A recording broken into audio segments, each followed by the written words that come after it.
नमस्कार दोस्तों, आज हम हिंदी व्याकरण में अव्यय अव्यय किसे कहते हैं वो जानेंगे। सबसे पहले हम देखेंगे कि मतलब अव्यय मतलब क्या, कि अव्यय मतलब जो शब्द कि जिसमें परिवर्तन नहीं होता उसे हम अव्यय कहते हैं, मतलब अविकारी शब्द कहते हैं। तो विकारी शब्द जो होते हैं मतलब जिसमें परिवर्तन होता है, और अविकारी शब्द होते हैं जिसमें परिवर्तन नहीं होता, उसे हम अव्यय कहते हैं, मतलब जिसमें परिवर्तन न हो। अ का अर्थ है मतलब जिसमें परिवर्तन नहीं हो, अ का अर्थ है नहीं। तो सबसे पहले हम जानेंगे विकारी मतलब क्या, विकारी शब्द मतलब क्या।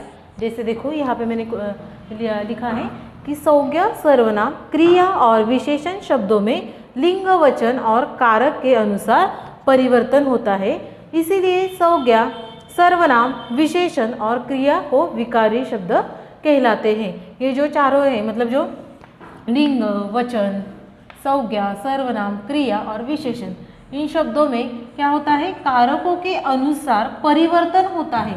परिवर्तन होना मतलब क्या, जो वाक्य है वो क्या होना, बदल जाना, परिवर्तन होना उसे, इसीलिए संज्ञा, सर्वनाम, विशेषण और क्रिया को विकारी शब्द कहते हैं, कि जिसमें क्या होता है, परिवर्तन होता है, इसीलिए उनको क्या कहते हैं, विकारी शब्द कहलाते हैं। जैसे अविकारी शब्द मतलब क्या, कि जिसमें परिवर्तन नहीं होता। जैसे हम जानेंगे, जैसे भाषा में कुछ शब्द ऐसे भी होते हैं कि जिनमें कभी कोई परिवर्तन नहीं होता है, मतलब कुछ शब्द ऐसे होते हैं कि जिनमें कोई भी परिवर्तन नहीं होता। जैसे देखो, लिंग, वचन और काल में उनका रूप एक सा ही रहता है। जैसे मतलब यहाँ पे लिंग और वचन में इसका परिवर्तन होता है, उसे विकारी कहते हैं।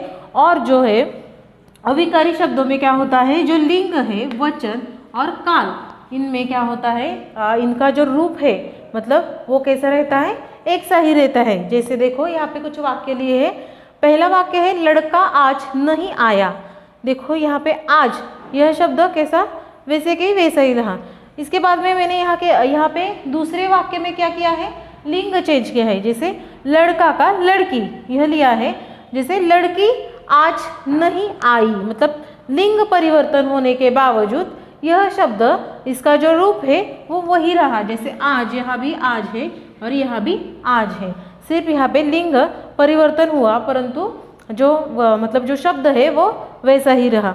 जैसे तीसरा वाक्य देखो, वचन बदलकर हम देखेंगे। जैसे तीसरे वाक्य में मैंने लिया है लड़के, मतलब एक लड़का, और अनेक क्या होते हैं, लड़के, मतलब लड़के यहाँ पे लिए हैं, मतलब वचन बदल के देखा है। जैसे आज नहीं आए, मतलब वचन बदल के देखा तो जो उसका जो रूप है वो वही रहा, मतलब जो एक सा, जो मतलब लिंग बदल के, वचन बदल के, उनका जो रूप है वो कैसा रहा, एक ही सा रहा। मतलब भाषा में कुछ शब्द ऐसे होते हैं कि जिनके कभी कोई परिवर्तन नहीं होता, और उन्हें वचन और काल में उनका रूप एक सा ही रहता है। लिंग, वचन और काल में उनका रूप एक सा ही रहता है। जैसे हमने यह वाक्य देखे, जैसे जिन शब्दों में मतलब परिवर्तन नहीं होता, जिन शब्दों पर लिंग, वचन और काल का प्रभाव नहीं पड़ता, अर्थात जिन शब्दों में कभी कोई परिवर्तन नहीं होता, उन्हें हम क्या कहते हैं, अव्यय।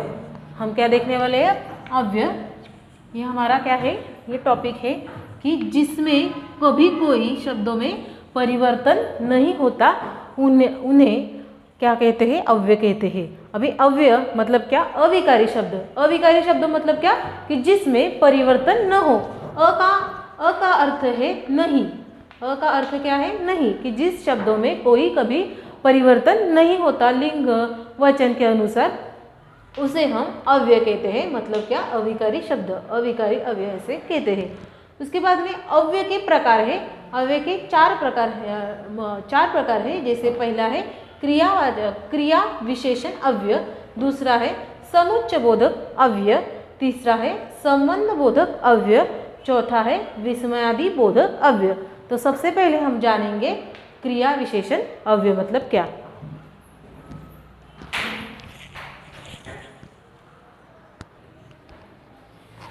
जैसे देखो, पहला है क्रिया विशेषण अव्यय। अभी क्रिया विशेषण अव्यय किसे कहते हैं, यहाँ पे वाक्य लिए है कुछ। देखो, वह धीरे धीरे चलता है, हम खा पीकर आगे बढ़े।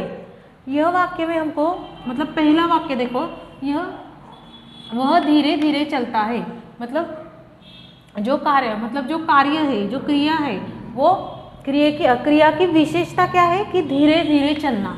मतलब वो चलता है परंतु कैसा, धीरे धीरे। मतलब जो क्रिया है उसकी विशेषता, शब्द कौन सा बता, धीरे धीरे, यह शब्द उसकी क्या करता है, विशेषता बताता है। जैसे दूसरे वाक्य में हम खा पी कर आगे बढ़े, इस वाक्य में मतलब क्रिया की विशेषता कौन सा शब्द बता रहा है, ये आगे बढ़े। मतलब क्या कि इन वाक्यों में धीरे धीरे आगे अपनी अपनी क्रिया की क्या करता है, विशेषता बताता है। जैसे ये दो वाक्यों में क्रिया जो है उनकी विशेषता बताने का कार्य ये दो शब्द कर रहे हैं। जैसे धीरे धीरे, दूसरे वाक्य में आगे, ये क्या कर रहे हैं, क्रिया की विशेषता बताते हैं, इसीलिए यह क्रिया विशेषण अव्यय है। मतलब जो वाक्य में क्रिया की, यहाँ पे देखो क्रिया विशेषण अव्यय मतलब क्या कि क्रिया की विशेषता, क्रिया का मतलब क्रिया मतलब क्या, जो कार्य, और विशेषण मतलब क्या कि उसकी विशेषता, जो क्रिया की विशेषता बताने का कार्य करता है उन्हें क्या कहते हैं, क्रिया विशेषण अव्यय कहते हैं। जैसे क्रिया की रीति, मतलब जो उसका पहला नियम है, देखेंगे क्रिया की रीति, क्रिया का स्थान, यहाँ पे क्रिया का काल और क्रिया का परिमाण बताने वाले शब्द क्रिया विशेषण अव्यय कहलाते हैं। जैसे क्रिया की रीति, क्रिया के स्थान, हम आगे देखने वाले हैं कि जैसे क्रिया की रीति किसे कहते हैं, क्रिया के स्थान कौन से है। जैसे यहाँ पे धीरे धीरे, आगे, ये क्या है, मतलब स्थान, और जो आगे मतलब क्या कि परिमाण, मतलब ये बताने का जो कार्य है वो कहते हैं, उन्हें क्रिया विशेषण अव्यय कहते हैं। जैसे देखो कुछ क्रिया विशेषण अव्ययों का परिचय, मतलब क्रिया विशेषण अव्यय हम कैसे पहचानेंगे, उसका परिचय देखो। पहला है, दूसरा है क्रिया का स्थान बताने वाले अव्यय, मतलब जो क्रिया के स्थान बताने वाले अव्यय। जैसे देखो बाहर, भीतर, ऊपर, नीचे, यहाँ, वहाँ, इधर, उधर आदि, ये सारे क्या है, मतलब क्रिया के जो मतलब क्रिया का स्थान बताने का कार्य करते हैं ये शब्द। जैसे तीसरा है क्रिया का काल बताने वाले अव्यय, मतलब जो काल है, समय बताने वाले जो अव्यय है। जैसे देखो आज, कल, देर से, जल्दी, प्राय, कभी कभी, अब, सभी, अभी तक आदि, ये सब क्या करते हैं, क्रिया का काल मतलब क्या, जिसे हम समय कहते हैं। जैसे चौथा है क्रिया का परिमाण बताने वाले अव्यय, मतलब क्रिया का जो परिमाण है, मतलब कितना ज़्यादा, कम, ज़्यादा, ये बताने का कार्य, उसे परिमाण मतलब क्या कि कम ज़्यादा ये बताने का कार्य करने वाले अव्यय। जैसे कम, अधिक, ज़्यादा, काफ़ी, बहुत, थोड़ा, या फिर पर्याप्त आदि, ये सारे क्या हैं, क्रिया विशेषण पहचानने के जो शब्द है वो है। मतलब जैसे क्रिया विशेषण अव्यय का मतलब जो स्थान बताने का कार्य करते हैं, जैसे यहाँ पे काल बताने का कार्य करते हैं और यहाँ पे परिमाण बताने का कार्य करते हैं। वैसे मतलब सबसे मतलब क्रिया विशेषण अव्यय किसे कहते हैं, हम फिर से देखेंगे कि जो क्रिया की विशेषता बताते हैं उसे हम क्रिया विशेषण अव्यय कहते हैं। उसके बाद में हमारा जो दूसरा अव्यय है वो हम जानेंगे। जैसे दूसरा क्या है, समुच्चय बोधक अव्यय हम देखेंगे।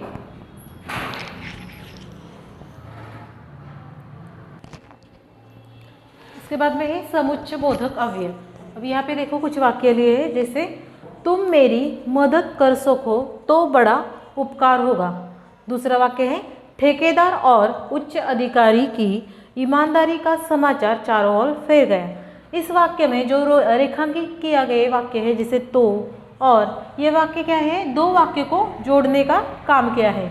जैसे ईमानदारी का समाचार चारों ओर फैल गया, मतलब वाक्यों में रेखांकित शब्द स्वतंत्र वाक्यों में या शब्दों को जोड़ने का कार्य करते हैं। जैसे पहला देखो, तुम मेरी मदद कर सको तो बड़ा उपकार होगा, मतलब दो वाक्यों को जोड़ने का काम। जैसे तो यह शब्द ने किया है। दूसरे वाक्य में ठेकेदार और उच्च अधिकारी की ईमानदारी की समाचार चारों ओर फैल गया। यहाँ पे और यह शब्द ने दो शब्दों को या फिर दो जो वाक्य है दो शब्दों को जोड़ने का कार्य किया है। जैसे देखो वाक्यों में रेखांकित शब्द दो स्वतंत्र वाक्यों को जोड़ने का कार्य करते हैं। मतलब जो स्वतंत्र वाक्य है जैसे तुम मेरी मदद कर सको, जैसे बड़ा उपकार होगा, मतलब ये का जो यहाँ पे तो ने किया है जोड़ने का कार्य, उन्हें क्या कहते हैं, समुच्चय बोधक अव्यय।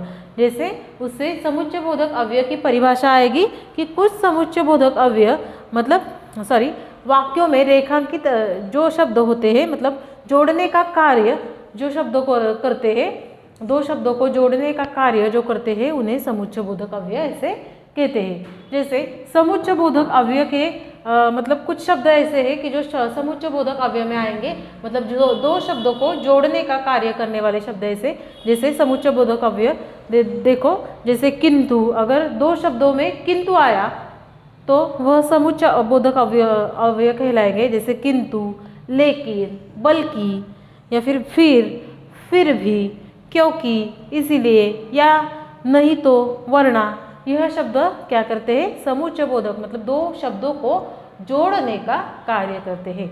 दो शब्दों को जोड़ने का कार्य करने वाले शब्दों को हम क्या कहते हैं, समुच्चय बोधक अव्यय से कहते हैं। हमारा तीसरा है संबंध बोधक अव्यय। अभी संबंध बोधक अव्यय किसे कहते हैं, देखो, मैं मित्र के साथ घूमने गया, मतलब इस वाक्य में क्या दिया है, देखो, के साथ यहाँ पे रेखांकित किया गया है, मतलब मित्र के साथ घूमने गया, मतलब पहला मित्र का संबंध घूमने के साथ में आया है, मतलब जो मित्र है वो क्या कर रहा है, घूमने का कार्य कर रहा है, मतलब मैं जो है वो मित्र से संबंध मतलब प्रस्थापित करने का कार्य कर रहा है। जैसे दूसरा वाक्य देखो, गोरा के कान कमल पंखुड़ियों की भांति थे। अब यहाँ पे कमल पंखुड़ियों की भांति मतलब क्या, के समान, मतलब एक का दूसरे के साथ में संबंध प्रस्थापित हो, उसे क्या कहते हैं, संबंध बोधक अव्यय। मतलब एक जैसा दूसरा वैसा। जैसे मैं मित्र के साथ घूमने गया, मैं गया था परंतु किसके साथ, मित्र के साथ, मतलब यहाँ पे मैं का संबंध किससे आया, मित्र से।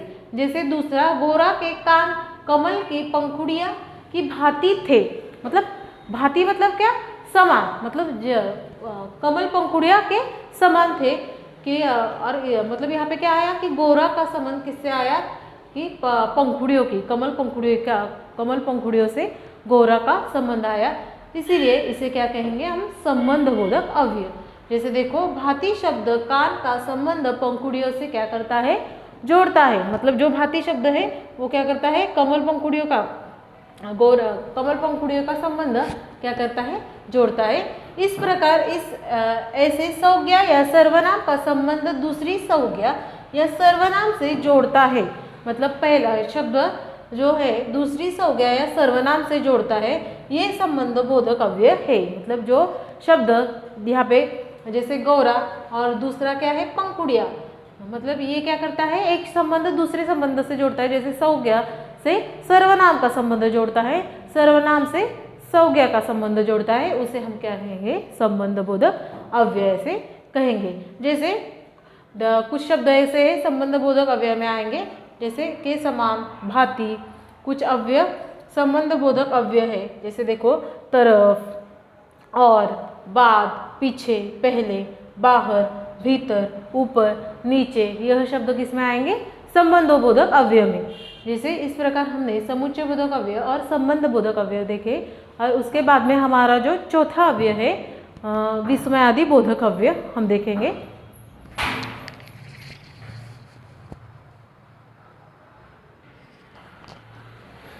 जैसे देखो, चौथा है विस्मयादि बोधक अव्यय। विस्मयादि बोधक अव्यय किसे कहते हैं, जैसे देखो यहाँ पे कुछ वाक्य लिए हैं, अरे यह पत्थर तुम्हें कहाँ से मिला। यहाँ पे अरे के बाद में मैंने क्या किया है, विस्मय बोधक चिन्ह दिया है। और अरे ये क्या है, मतलब उच्चार करते समय हमको कैसे उच्चारण करना पड़ता है, मतलब विस्मय मतलब यहाँ पे उच्चारण करते समय हमको विस्मय बोधक मतलब एकदम जैसे हमको आश्चर्य हुआ ऐसा यहाँ पे हमको उच्चारण करना पड़ता है। जैसे वाह क्या शानदार इमारत है, यहाँ पे वाह हमको क्या हुआ, यहाँ पे इमारत का क्या हुआ, आश्चर्य हुआ, मतलब हमारे जो भाव है वो एकदम से क्या होते हैं, प्रकट होते हैं, एकदम से हम प्रकट करते हैं, उसे हम विस्मयादि बोधक अव्यय कहते हैं। जैसे देखो, ऊपर दिए गए वाक्यों में अरे और वाह विस्मयादि बोधक अव्यय है। जैसे इनमें विस्मय मतलब क्या कि जो आश्चर्य है और प्रशंसा के भाव व्यक्त हुए हैं। मतलब जो यहाँ पे क्या हुआ, अरे यह पत्थर तुम्हें कहाँ से मिला, यहाँ पे क्या है, मतलब जो आश्चर्य, मतलब आश्चर्य है कि पत्थर मतलब आश्चर्य करने जैसा है कि यह पत्थर तुम्हें कहाँ से मिला, और वाह क्या शानदार इमारत है, मतलब प्रशंसा की है दूसरे वाक्य में। मतलब जो यह भाव जो प्रकट होते हैं आश्चर्य या फिर प्रशंसा करने के, उसे हम विस्मयादि बोधक अव्यय ऐसे कहते हैं। जैसे देखो, विस्मय, प्रशंसा, घृणा, प्रेम, शोक, चेतावनी आदि भावों को प्रकट करने वाले अव्ययों को विस्मयादि बोधक अव्यय कहते हैं। जिसमें क्या हो, प्रेम हो, घृणा हो, या फिर शोक हो, मतलब या फिर विस्मय हो, या फिर मतलब ये सारे इसको, या फिर चेतावनी देना हो, इसे हम विस्मयादि बोधक कहते हैं। जैसे विस्मयादि बोधक मतलब कुछ विस्मयादि बोधक के अन्य जो है शब्द, वो देखो, हाय, हे राम, ओहो, राम राम, धत, शाबाश, बाप रे आदि शब्द, ये क्या है, विस्मयादि बोधक अव्यय के। जैसे हाय, ये क्या हो गया, जैसे हे राम, मुझे पहले से ही ये पता था, ओहो कितना सुंदर दृश्य है, ऐसे हम बोल सकते हैं। जैसे शाबाश, तुम्हें बहुत अच्छे मार्क्स मिले। जैसे बाप रे कितना बड़ा सर्प है। जैसे धत, ये तो मैंने बोला ही नहीं था। ऐसे वाक्य हम यहाँ पे तैयार कर सकते हैं। मतलब जो वाक्य मतलब विस्मय, मतलब हमको हमारे जो भाव है कुछ आश्चर्यचकित या फिर प्रशंसा किसी की करनी हो, या फिर घृणा किसी की करनी हो, या फिर शोक करना हो, वहाँ पे जो हमारे भाव प्रकट होते हैं उन्हें विस्मयादि बोधक अव्यय से कहते हैं। तो इस प्रकार हमने अव्यय और अव्यय के जो 4 प्रकार है वो जाने। धन्यवाद।